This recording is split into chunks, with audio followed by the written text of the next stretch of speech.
uh, World Anti-Counterfeit Day webinar. Just to go through the housekeeping rules, please, as you log in, please switch off your phone, your mics and videos. Then only the panel is allowed to have their videos on. Your questions for the panelists can be sent via the chat box. And when sending in your questions, please identify yourself and your organization. And if there's an opportunity to speak, you'll be called to do so. So I will hand it over to the CEO and Executive Secretary of the American Business Council to do the introductions. Hello, Margaret. Yeah, thanks a lot. Thanks a lot, Joseph. So good afternoon all once again, and welcome to this special webinar marking the World Anti-Counterfeiting Day, which really happened yesterday.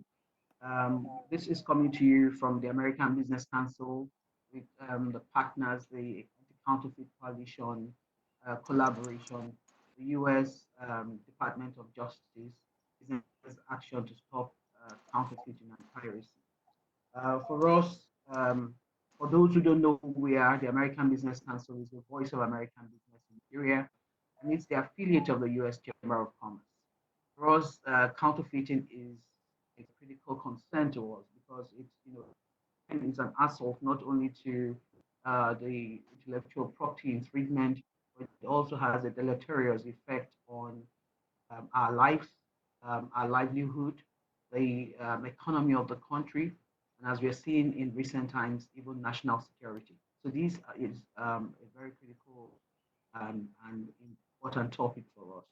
So we remain committed, obviously, with our partners to drive this conversation around counterfeiting through creating awareness. I know that a couple of partners at the Counterfeit Coalition have had events yesterday, and all to critical issues around fairness, critical issues around need for people to know that, especially at these unusual times, we will continue to see an increase, and we need to be constantly a step ahead to see what we can do to resolve it. So I'm not going to take the role of the anchor person, so I would say welcome once again. I enjoyed this session. Thank you.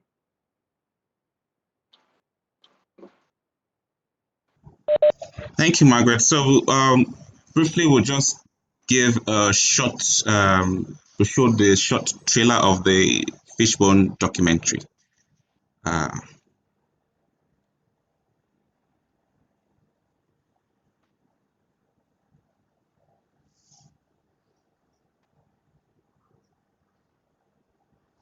have spent the last 1.5 years tracking counterfeiting and targeting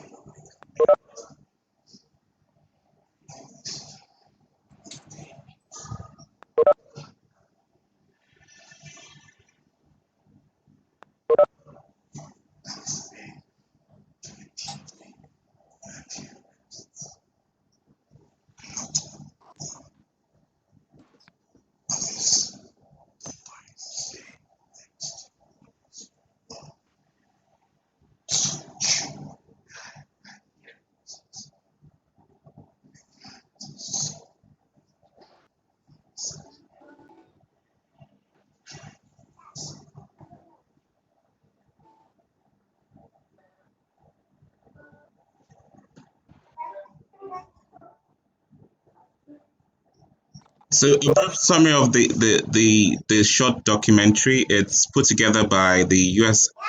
mission in Nigeria and done by Anaco Films. So it's available on YouTube. We'll put a link. It's a 3-minute video. The link will be available in the chat box. So we're handing over to Inter to do the to moderate the session.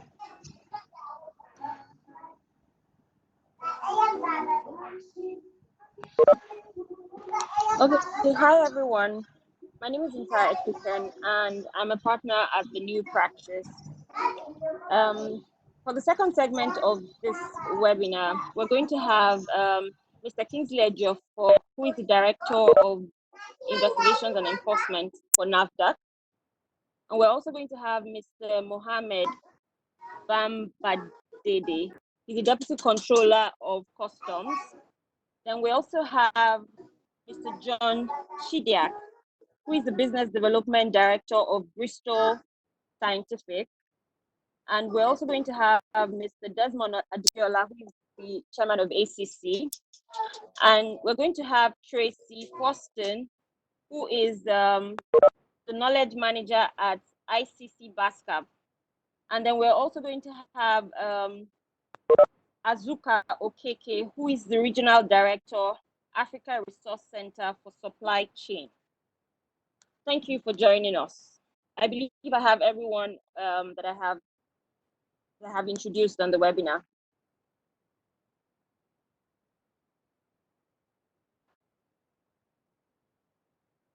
Okay, so we're going to go straight ahead. Mr. Ejiofor, the first question is for you. Please, can you unmute your mic, please? Good afternoon, Mr. Ejiofor. Good afternoon, Ta. How are you? Good. I'm very well, thank you. And you? Very well, thank you. Okay, so because of time, we're going to just go straight into it. So the first question is, we'd like you to give us updates from NAFDAC on what has been done so far to curtail counterfeit products, especially during the pandemic. So we would like to know what areas you're creating awareness in this area, and especially because of the pandemic, we'd like to know what NAFDAC has done, during this period to curtail counterfeiting.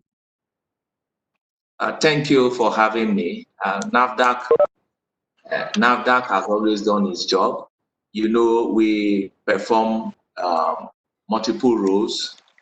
We are a scientific organization. We are a consumer and a public health protection agency, as well as a law enforcement agency. So you can see that we've never gone on vacation. We've always been there. But something about this pandemic, it is something that no one has known of, and it has thrown up new challenges. But in the course of all this, because we are still on, it hasn't gone yet, no cure for it. We didn't go to sleep. We've been working.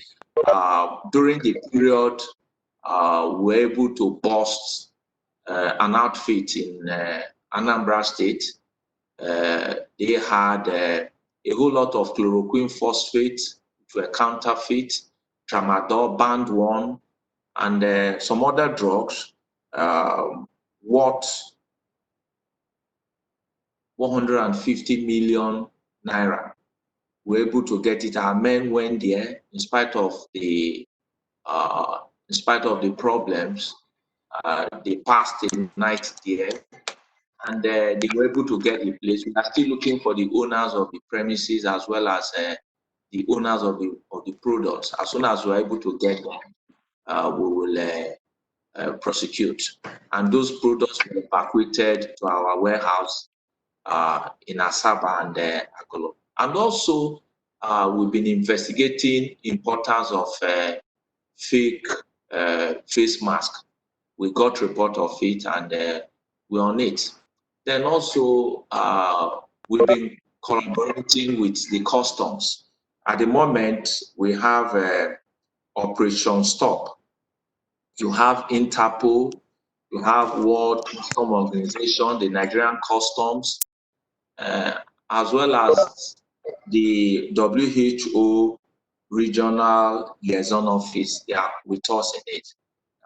Yesterday, they were able to meet certain seizures, which they are still working on. So we've been doing a whole lot. And during the period as well, our laboratories were open. We were able to test some products referred to us by customs. And also the hand sanitizer. You know what some of these people do, especially when there's need for something. And some of them, started counterfeiting some of the known brands and the rest. So we also went out arresting them and also trying to also educate some of them that were not quite counterfeiters, but they wanted to do something good. We referred them to our registration directorate. And this period also threw up something new. Everything is done virtual. People have to apply online to have their products registered. And you can see that NAFDAC has been at work all this period. Thank you. All right, thank you, Mr. Jeffo. And to our participants, please, if you have any questions for any of the speakers, please identify yourself and send it in the chat box, and we will have a time for question and answer sessions. All right, so next to customs. Customs is represented by Mr. Mohammed Bamadede. So the question for customs is, as we asked for NAFDAC, what are the updates in this area? Because we're aware that during the pandemic, land borders were closed, but our other borders were still open. So we want to know what customs has been doing in this period to curtail counterfeiting and counterfeit goods coming into Nigeria. Mr. Mohammed, please, are you on the call? Hello. You can unmute yourself now. Yes, sir. Yeah. Good afternoon. Can you hear me? Yes. And sorry, and I also wanted to add if there has been any collaborations in counterfeiting during this period. Mr. Mohammed, over to you, sir. Thank you, ABC, for organizing this event. As I said yesterday during the webinar sponsored by ACC, some of the key responsibilities of the Customs Service is to protect the industries, our local industries, and also to protect the public against anything harmful.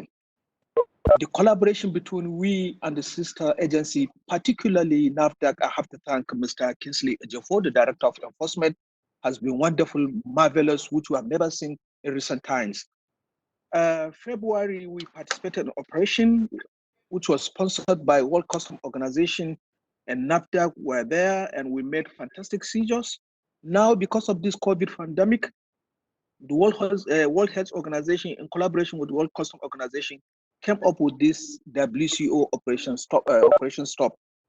And with us, we have NAFDAC. So far, so good. We have made a lot of fantastic arrests and seizures. We have seized over 8,000 face masks that have expired. We have seized over 34,000 hand gloves. We have seized tramadol over 500,000 tablets, which are narcotics. We have seized so many other items. As was said by Director Kingsley, even yesterday we have intercepted 171,200 injection of vitamin B complex. So the operation is ongoing. As I'm speaking to you, I'm at Apapa Port going for port inspection of cargo in conjunction with NAFDAC and other sister agencies. So the collaboration is wonderful. We have been doing our job. We have been doing a fantastic job. We have been seasoned.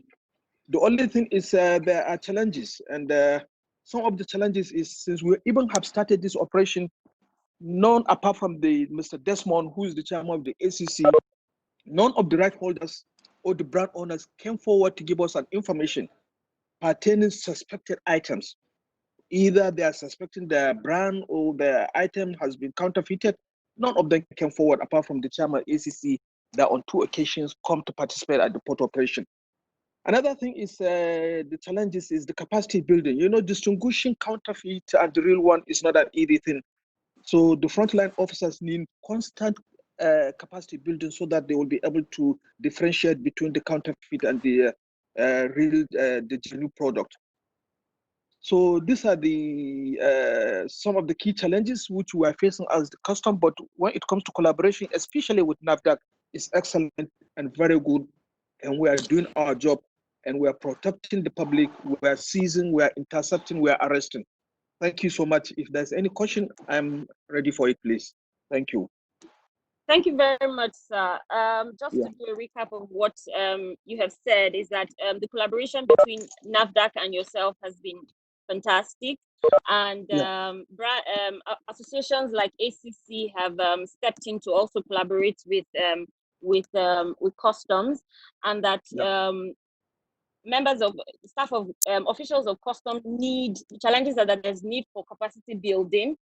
So Yes. I guess at this point we can ask, custom is reaching out to say that there's need for capacity building. So you need partners to collaborate with you to build, capacity for customs officials. I'm right about Exactly. that, right? And we also So, need information and intelligence on suspected counterfeit goods. okay. Yeah. All right, thank you very much, sir. So Thank you. for those of us participating in the call, if you are an investigator, if you are a brand owner, at least now you know some of the things that customs need to be able to help us do better, to curtail counterfeiting in Nigeria. All right, so the next person I'm going to be speaking with is Azuka.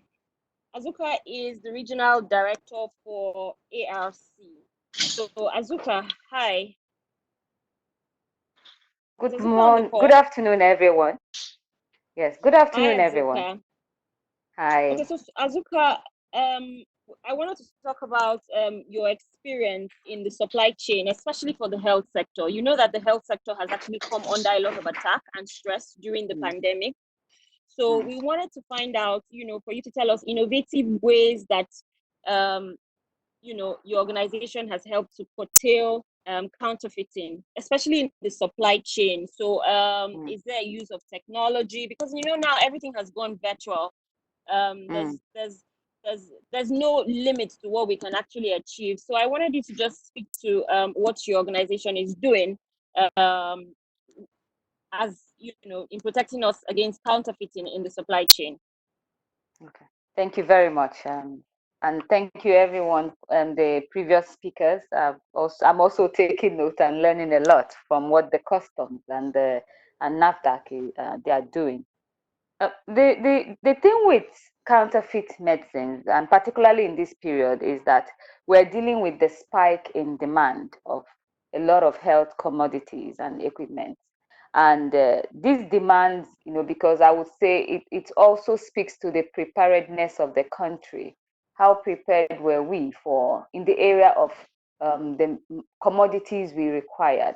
Um, we see a lot of commendation for NCDC, for the Federal Ministry of Health, but I also question the preparedness of the country for having adequate materials and equipment and medicines for addressing the pandemic. Which everyone noted that immediately the COVID situation came up, we had the spike in the need for hand sanitizers, spike in demand for face masks and all that.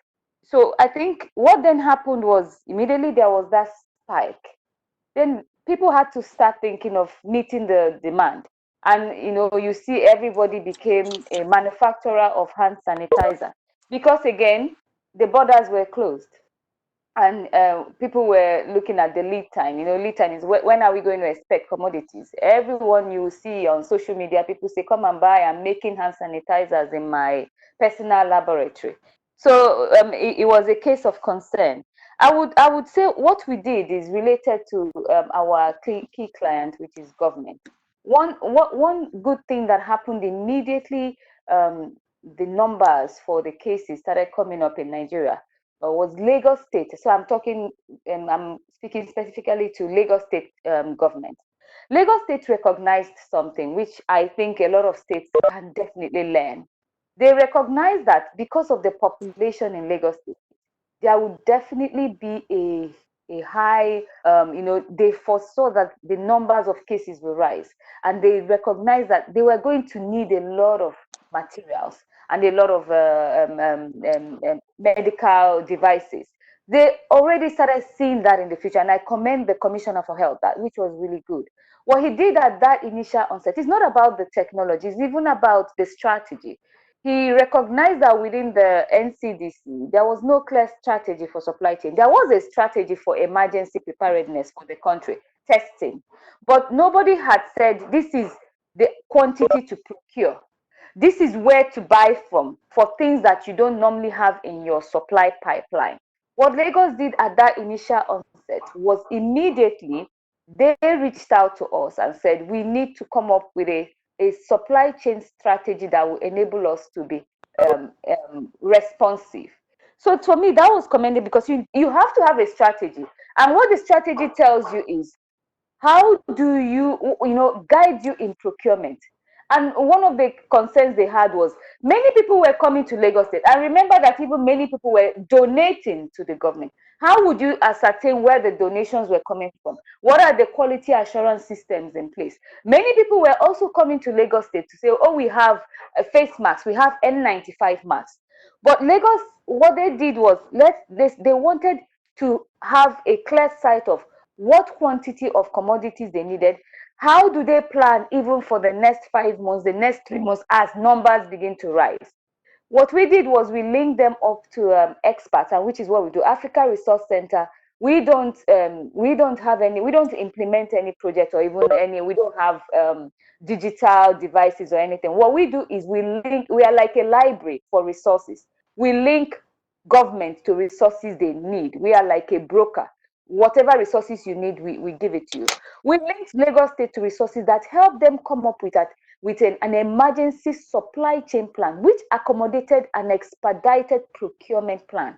Because the most important thing is if Lagos were to just start buying because the demands for these things had come up, they would of course buy from counterfeit. They wouldn't have an option. But what we guided them was you have a robust procurement plan. What was wrong with it within the COVID scenario? It was because the procurement plan in Lagos State Ministry of Health had a long time of approval. So it typically takes 3 weeks to 6 weeks for bulk procurement. What we helped them to do was to review that procurement plan because the procurement plan insists that Lagos uses their vendors that have been vetted. So you're not going to go out of your typical vendors. What you need is to reduce the approval time, shorten it. So we gave them a procurement plan for COVID that was just 24 hours. So these are the things that I think states will do. And also Lagos said, we want to see, which is where the digitization comes in. They don't just want to procure, they want to see where all the commodities are going. So they are sure that health facilities, the teaching hospitals will now not go and procure outside those commodities for COVID because of the spike in demand. So currently, Lagos now wants to digitize their inventory management system. Very, very key that a state takes leadership. So my recommendation for this is that other states in Nigeria, it is very important that all of us begin to hold states accountable. What is your supply chain strategy for COVID? Where are you buying your commodities as needs spike and the borders are closed? Or even some people bringing things from, I know people came to me at that point because I was working with Lagos to say, we have commodities. We just imported commodities. I said, go to Lagos State. They have their proper vendor procurement process and link up with them. I think these are the things that we need to institute, the processes, the protocols, then the states begin to take ownership and make sure that within their pipeline, they don't create room or gaps for people to go and source or hospitals to go and source commodities from, where you don't have a NAFDAC number or where you don't even know where the commodities are coming from. It could be made in somebody's lab, So I think I'll pause here and I'm happy to take on questions at some point. Thank you, Azuka. That was really enlightening, and we can all attest to the fact that Lagos State did an amazing job, and it's actually still doing an amazing job. So I'm now going to go to Mr. John Shidiak. Mr. John Shidiak is the business development manager for Bristol Scientific. Mr. John, are you here? Hi, yeah, I'm here. Hi, John. Okay, so the question is, you are one of the major suppliers for the lab equipment to NCDC. Kindly share with us your experience with counterfeiting in this space and how you've been able to curtail it. And yeah. Sure. Thank you, Inta. So, as we all know, COVID-19 has severely disrupted supply chains all across the world in unprecedented ways, and this has affected us in two ways. First of all, the unavailability of goods due to the international demand. Essentially, all laboratories and countries are fighting for the same goods manufactured abroad. That has caused us to it's been very difficult effectively to bring goods into Nigeria due to that. The second thing is the unavailability of cargo space. Because of the restrictions on flights, on passenger flights namely, it means that cargo space has been at a premium. And even when goods are available, it's then difficult to bring them into the country in a timely fashion. So what this has done, it's created a supply gap at a time of peak demand. And unfortunately, this has created opportunities for unscrupulous individuals to dupe labs who are in desperate need for these essential goods. And this is essentially the danger of purchasing restricted items and sensitive items from unofficial sources, because lab supplies and reagents, like a lot of other medical devices, are not vegetables that even an untrained eye can tell if it's fresh from the outside or not. So of course we've seen a spike in subpar products.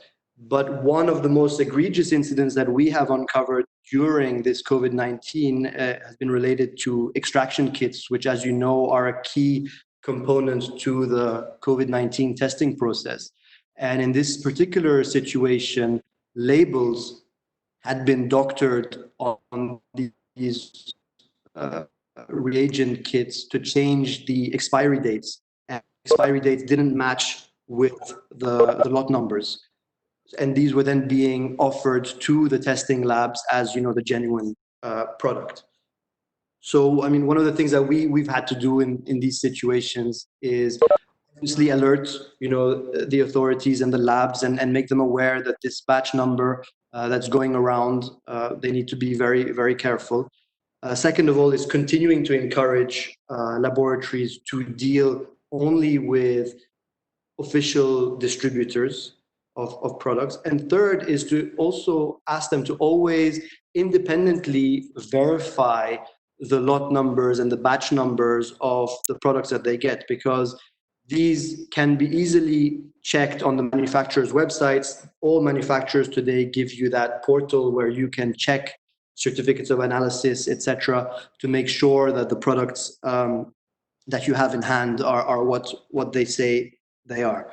And of course, working with official distributors beyond the genuineness of products, it also ensures the proper handling, storage, shipping, etc., because a lot of these products need to be shipped under specific conditions, and and finally, I mean, the guarantees and warranties that come along with dealing with the official importers.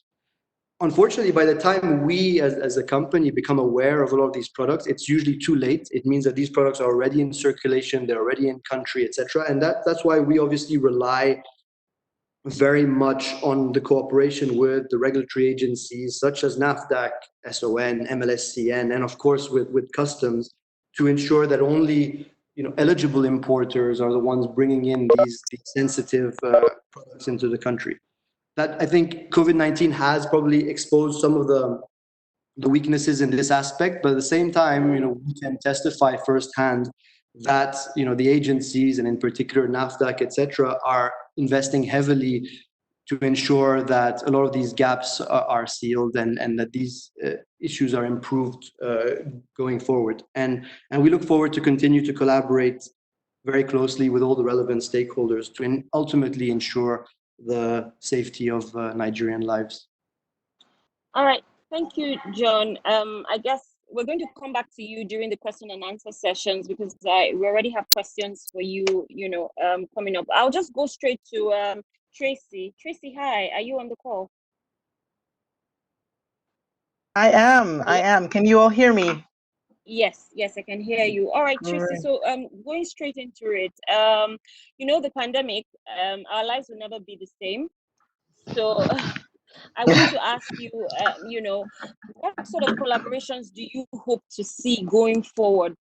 After I don't know if our lives are never going to be the same after, this period. So what sort of collaborations do you hope to see going forward? Just before you answer the question, Tracy is coordinator at BASCAP. So and you are your agency does a lot of work in counterfeiting. So especially with the pandemic, we wanted to know what sort of collaborations you would like to see going forward.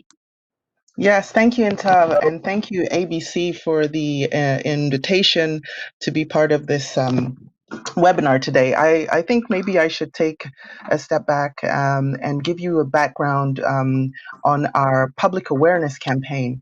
So as part of the BASCAP offering, Business Action to Stop Counterfeiting and Piracy, public awareness is key, ensuring that consumers and are definitely have the information that they need to protect themselves against counterfeiting and piracy. So we have a campaign that's called Fakes Cost More, I Buy Real. This campaign is a global campaign whereby we've had many countries and partners personalize materials and go forward and use them. And it's generating a collective and coordinated action with the simple, straightforward messages on why fakes cost more. And it is based on extensive consumer research on what drives consumers to purchase counterfeits and then download unauthorized content. The research was an analysis of 176 existing consumer perception studies, and 202 of these consumer awareness studies were from 40 countries. And the various messages and the ones that rang home and rang true with those that were that we had focus groups with was fakes cost more, I buy real. And so the result was a set of communications materials to call attention on the dangers of fakes. And we are proud to say that this campaign has been widely used. And in celebration of World Anti-Counterfeiting Day yesterday, we put the focus on the current climate and situation of COVID right now. And so our messages went out on the dangers and the spike in counterfeit medicines. We particularly focused on that. So I've heard from several speakers beforehand on this issue and what they're doing about this. That it's taking shortcuts, and these shortcuts are causing risks for companies, consumers, and for you. So these were the messages that were sent out, and then bringing it all back home as to why I buy real. And we have a set of messages that have gone out on why fakes cost lives, and fake versions of medicines, brake pads, even toys come with dangerous risks to your health and safety. Also, we posted a video on World IP Day and on World Anti-Counterfeiting Day yesterday, thanks to David Nabarro, who's a special envoy to the World Health Organization. He delivered some messages for BASCAP, and being faced with the increased prices and shortages due to COVID-19, suppliers may be tempted to take shortcuts in the processing and product of supply in their supply chains. So we need to protect lives and livelihoods. These are the messages that go out, and we do it on a continual basis. But as you know, with World Anti-Counterfeiting Day, all eyes are on anti-counterfeiting, and also shining a spotlight on what companies and organizations are doing in order to raise awareness. We have over 22 partners, including in Nigeria. ACC used the campaign about 2 years ago. We have our sister organization, ICC Nigeria, and just recently, the US DOJ, OPDET, and our host, ABC, have also supported the engagement to raise awareness of this with this campaign by personalizing and supporting the I Buy Real messages. We are pleased to welcome others. If there are others on the line that would like to have more information, I will share it in the chat box as well. Please reach out to me following today's webinar, and we'll be happy to start a new partnership with you. Thank you. Okay. Thank you, Tracy. So next we're going to be hearing from Mr. Desmond Adiola. Hi, Desmond. Are you on the call? Yes, I am. Good afternoon, Hi, all. Desmond. Good afternoon. Yeah, can you hear me? Yes, I can hear you, and I guess we can all hear you. All right. So you are the chairman of ACC, Anti-Counterfeiting Collaboration in Nigeria, and you're also a brand owner. So we wanted to hear from you what sort of things your organization has been doing, to create awareness and carry the message of the ill effects of counterfeiting in Nigeria, especially during this pandemic. Mr. Desmond. Absolutely. Thank you. Good afternoon once more, and good afternoon to my fellow panelists and other people on the call who are taking time to be on the call. Yeah, ACC, as some would know, is an NGO that is actually a collaboration among right holders, including law firms, the industry, the entertainment industry, and of course, the only people that are not welcome are the counterfeiters themselves. So it's always good that we state that. We did revise and looked at the situation and found out that, well, within Nigeria itself, though it's a transborder crime, but within Nigeria itself, we're having problems with awareness, as well as the fact that there was a weak deterrence due to the outdated laws that we were operating. And of course, the enforcement had been underfunded over the years. And, even much more crucial is that lack of available or reliable data through which we can engage government to put this in their priority.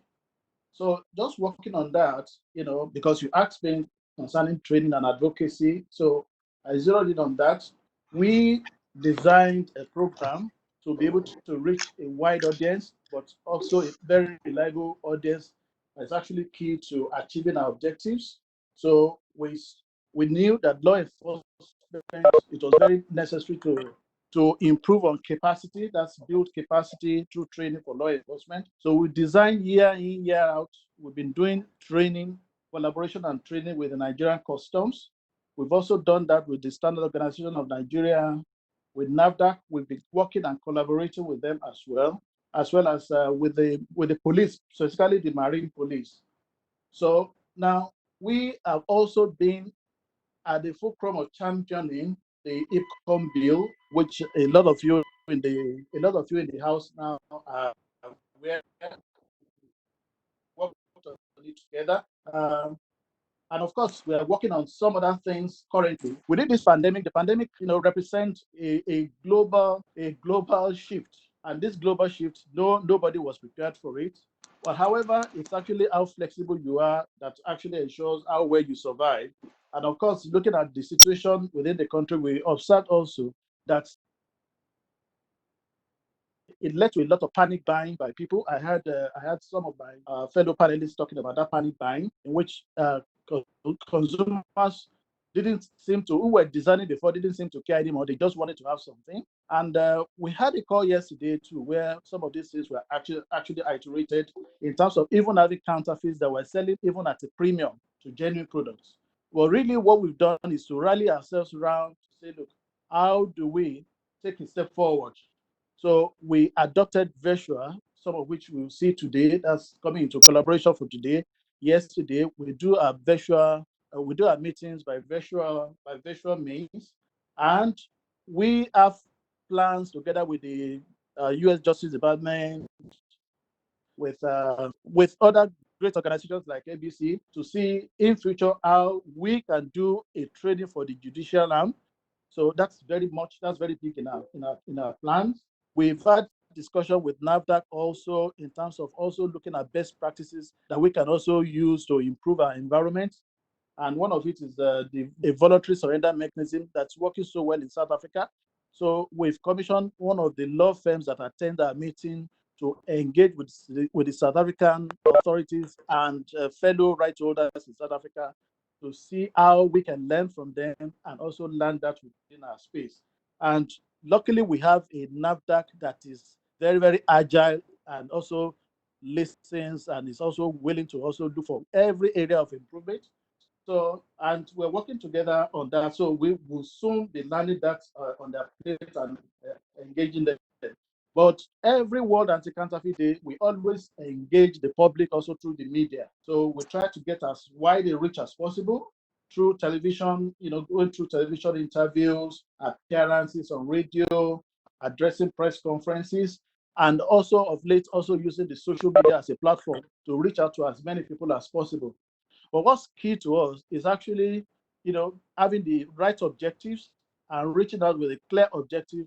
We reach out to government because we know that they need to either pick up the income bill as a government bill or the legislative. So we try to reach out to, we have reached out also to the trade unions in markets like trade fair market to enlighten the practitioners there so that we are able to train the trainer and have them also do the training. Now, we also encourage every member to go into the aspect of intelligence gathering through hiring private investigators who are able to monitor and able to provide intelligence for our law enforcement agencies to help our law enforcement agencies because they can't run everywhere at the same time. So we need to help them to focus, so make them part of the way, which is what that collaboration is really about also.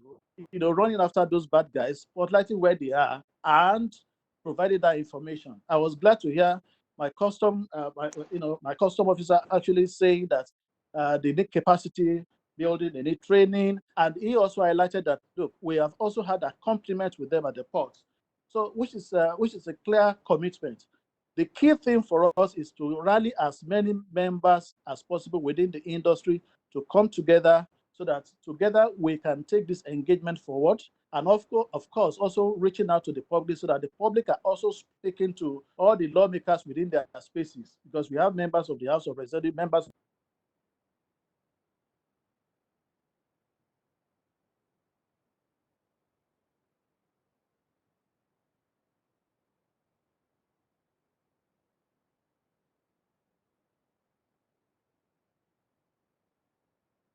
So we won't stop. It's great to have a World Anti-Counterfeit Day today. It's great to see people rallying together like this. It's great to see people actually listening in. But that is exactly the kind of objective we want to achieve, to ensure that our country is rid of this and to continue to work together. The good guys work together to ensure that we are able to protect the consumers and that the underserved consumers in Nigeria are well served eventually.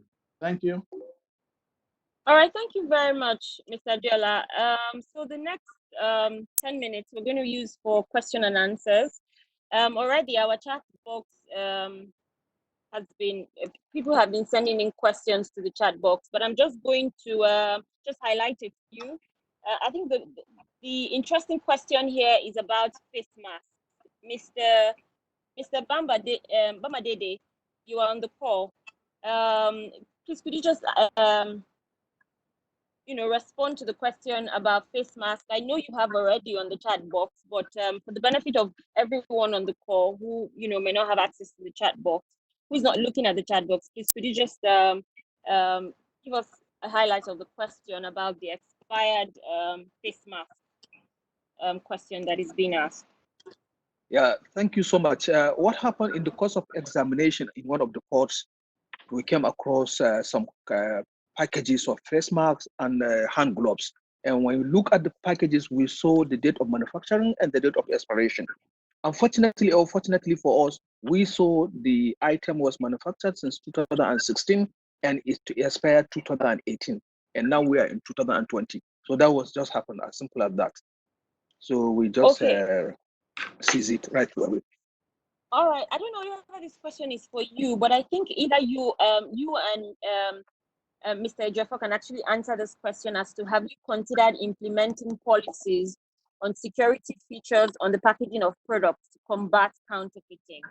So you would answer this question. Mr. Jeffrey would also answer this question, and a brand owner, which will be Mr. Diola, would can also answer this question. They also speak to this question.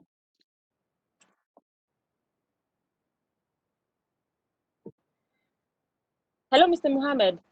Yeah, I'm with you. Yes, I said the question about have you considered implementing policies on security features on packaging of products to combat counterfeiting. So I wanted you to answer the question, Mr. Ejiofor to also answer the question, and then Mr. Diola to also, as a brand owner, to also speak to that question. Okay, thank you so much. In one of the meetings or one of the training we had last year, some of the manufacturers, the brand owners, have already started implementing security features for us to identify genuine from counterfeit. Like HP, if I could remember very well, we are trained on that so as to identify genuine HP product and counterfeit product. So some of the manufacturers have started doing that. I don't know the rest. I think the best one, the answer could be to the brand owners so that they can understand whether they have started even implementing or they have the idea of implementing it in the future. Okay, sir. I think the question was actually would government make it mandatory, for the implementation of those policies that every brand must have features that helps you differentiate on your packaging, that helps differentiate so that consumers know.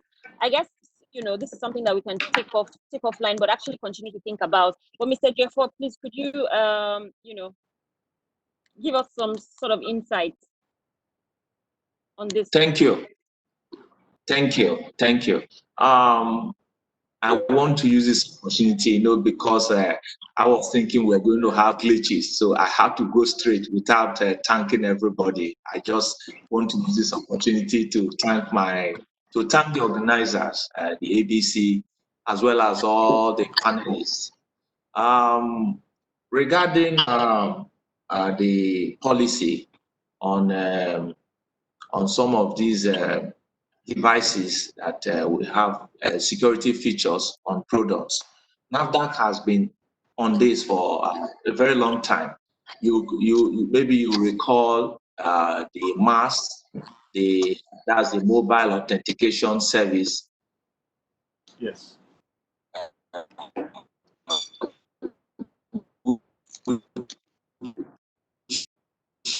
You come back after 1 o'clock. Fixed products. We have it for drugs and also in order to bring it. And we are all for it and we continue to pursue it. And that is why you have some of the cutting edge technologies, like you hear of TrueScan, which we have deployed, and you hear of the mask that I just mentioned, the RS scanner and the rest. And we are still going on with this because you find some of these counterfeiters, as soon as you are out with a feature, they go back, like the hologram. We've had instances where holograms were counterfeited. I recall in Asaba, that was about 4 or 5 years ago, we caught a counterfeiter who was using it on anti-malaria. And we got the man arrested, we prosecuted him, and the man was sentenced to 5 years imprisonment without option of fine. And we continue to pursue it, but the fact is that there's no end to it, because it baffles me what these counterfeiters do. We can't sleep because they are not sleeping. So the policy is on, and we are on, and we continue to do it. Thank you. Hi, as Mr. Diola, before you answer, I wanted to go straight, just quickly to Azuka. Azuka, what do you think as a library of resource for the country? This one is supposed to pay. This one is supposed to pay. And that sorry, one. Mr. Pay levy. Azuka, are you on the call? This one is supposed to pay. Are you still here? Hello? I am here. Please go. Okay, so I wanted to find out, as a library for, library of resource for the country, what research have you guys done in terms of coming up with advice for the government of implementing the policies on security features that would go on to packaging? Do you have any have any resource and information for the government, especially to send to NAFDAC and to customs, because this is actually really key. If an ordinary man can actually identify what can you put on the product to identify between fake and counterfeiting. So I just wanted to hear from you, just 1 minute, just let us know what your organization is doing in this regard before we come to Mr. Diola. Okay. I really truly appreciate the last panel speaker. He made a comment about the local government chairmen, the people within our constituencies, that we need to hold them accountable. I think it's the same thing. For government, we have constantly advocated that they use automated devices for receiving medicines entering their warehouses. If they use like GS1 tracking devices, that you can then be sure that these devices or this digitized system can link you to the manufacturers, and you can track if they are not counterfeit. We have made those advocacies. There are even a way that government can use an infrared radar to look at their warehouses intermittently to check things like expired commodities, things like commodities that the holograms of the batch numbers are not aligned. But we constantly advocate. But I think one good thing about the COVID situation is that government is beginning to prioritize some of these issues, and we should push more. And this is why ABC and the US Chamber of Commerce and Justice, we should lend our voice to government and supply chains. I think that's the gap. The advice is everyone must insist that government prioritizes supply chains, and inside there, the digitization and the security measures, the quality assurance measures. So I'll stop. But we do have resources. Sorry, we do have resources, people, private sector, because part of it is collaboration with private sector. Private sector, in even a lot of local manufacturers are able to track. They use GS1 tracking devices. They use some hologram features that track their commodities. So the private sector is willing to collaborate with government. So we have these resources in the country. It just requires government adopting these policies and structures. Okay, so to round up, I'm going to go to Mr. Diola. Mr. Diola, the question is, you should please share with us the perspective on the IPCON bill. What is causing the delay? Because we know that the copyright bill has moved, in fact, even faster than the IPCON bill. The IPCON bill has been there for more than 20 years now. So please, can you tell us what the delays are? And you could also wrap up on collaboration, on what what you intend to tell us in terms of collaboration going forward. So, Mr. Diola, please, you have 2 minutes. Okay, yes, okay. I don't want to miss the opportunity to respond even to the first one that my name was called. And in that one, I'll be very brief on that one. That look, we should always consider also two sides of it. First is that yes, government needs to enact that policy, yes, but even the private sector is already working on that. We have several of our members who have already, put in, who have also embossed or put codes on their products. But we should also note that some of those intelligent coding also require investment that will still be passed on to the consumers. And therefore, there are some products that may be able to take it and some products that will struggle, like the mass market products, for instance, may. That's one thing there. The other thing also is that we should also be careful that in terms of consumer empowerment, it has to be all the way, because you cannot empower consumers halfway. If you say consumers, the counterfeiter is like this, and as the consumer is hearing you, the counterfeiter is also hearing you. So you also adjust to the way you have also advised the consumers. So, and in the next 6 months, you go back to the consumer again and say it is no longer like that, it is now like this. And how many times would you go to the consumer before you confuse the consumer and the consumer gets frustrated? So it's a key thing that so we need to manage in between the two. As to the IPCON bill, yes, the IPCON bill has been there for quite long, mostly because of the priority we're talking about, and also is the fact that it is also sluggish because the various regimes have their priorities, and the various regimes also are terminal in nature. Once a particular legislative house, spends 4 years, another one comes in, So it drags just because of politics. So, and that's why we are involving as many organizations as possible, trying to champion, trying to put everything, to ensure that this legislation actually put that priority. So, of recent, we know the U.S. Justice Department, the American Embassy, the ABC, including us, we rallied together. I think that was about 2 years ago, no, 3 years ago in Abuja. We discussed extensively with this. We called the stakeholders, including the legislative. And in that discussion, it was decided that we should still represent the bill. But by the time they said we should still represent the bill, the very next week they were already squabbling for the re-election. So this new one has offered us an opportunity, and we are restarting again. And we've had that discussion, and we will go back to it. But that's essentially, it is the politics that actually delays some things that are not considered priority. And don't forget that some of the legislators were also sponsored by illicit trades in coming in. And this is not an attempt at pointing fingers to anyone.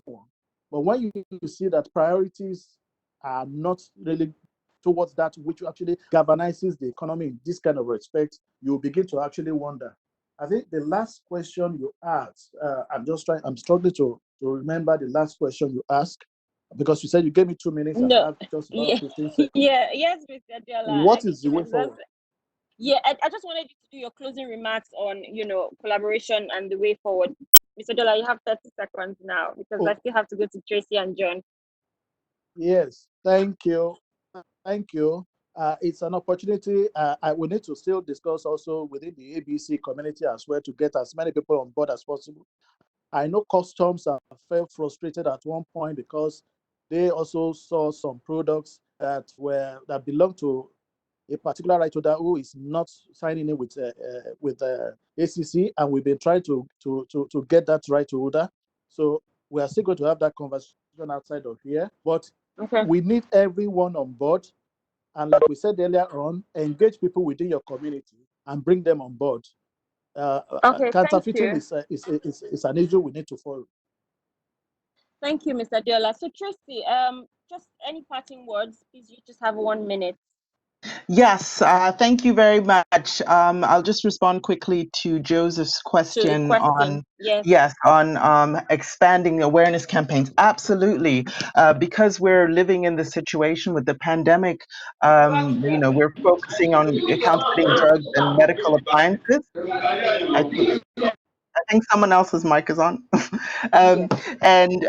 So we do have other messages on, why fakes cause harm, and because they cut jobs, they crash computers, they crush innovation. So there are all these messages that are out there that are that can be personalized. So we really encourage our partners that are out there to get together, to work with other associations, consumer groups, to provide their support and endorse this global message on why fakes cost more. So absolutely, Joseph, I just wanted to say that.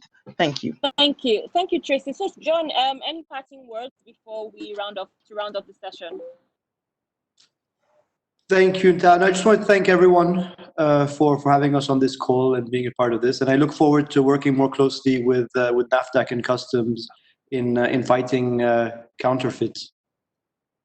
All right. Thank you very much to all my panelists, and for everyone who joined and asked questions. Thank you very much. I would actually now hand over to Taya Hill for the closing remarks. Good morning, everyone. No, good afternoon, everyone. It's morning where I am. I'm Tanya Hill. To all my colleagues there in Nigeria, I'm delighted to be a part of this group. I'm heartened and humbled to be a part of such dedicated and committed and talented professionals, and to hear all the work that everyone is doing in the area of curtailing counterfeiting. I appreciate hearing from NAFDAC and from Customs the seizures that you're doing. Cognizant of the time, I'm not going to review the entire program, but I just want to say I'm looking forward to continuing our collaboration. And I wanted to let everyone know that the documentary movie that you saw a little part of the clip of, The link to the full documentary is in the chat. I see where Joseph has put it there in the chat. So that is available for everyone to see. I think I've met everyone there. Again, Tanya Hill is my name. I'm from the U.S. Department of Justice, and I have worked in collaboration with many of you on these efforts to fight counterfeiting and to curtail counterfeiting. So I just want to say that I'm looking forward to the fight continuing, particularly in this era of COVID. And I'm also looking forward to when we can continue meeting in person to fight this battle together. So I want to wish everyone continued health and continued safety. And I guess I can turn the program over to Joseph or to Margaret for the concluding of it. Thank you so much. Thanks a lot. Thanks a lot, Tanya. I would just like to say that we have a lot of questions, and we will reach out to these individual persons to respond to these questions. We're obviously aware that we have hit our 1 p.m. and we always try to keep the time. Thank you all the panelists for making our time. It's not easy. I know we've had daily lot of webinars every day. So this is very, very heartwarming to find all the panelists who, by the way, have been working together in the fight against counterfeiting in Nigeria. So at this point, I would like to officially close this webinar, but we haven't closed the conversation on counterfeiting. Thank you all.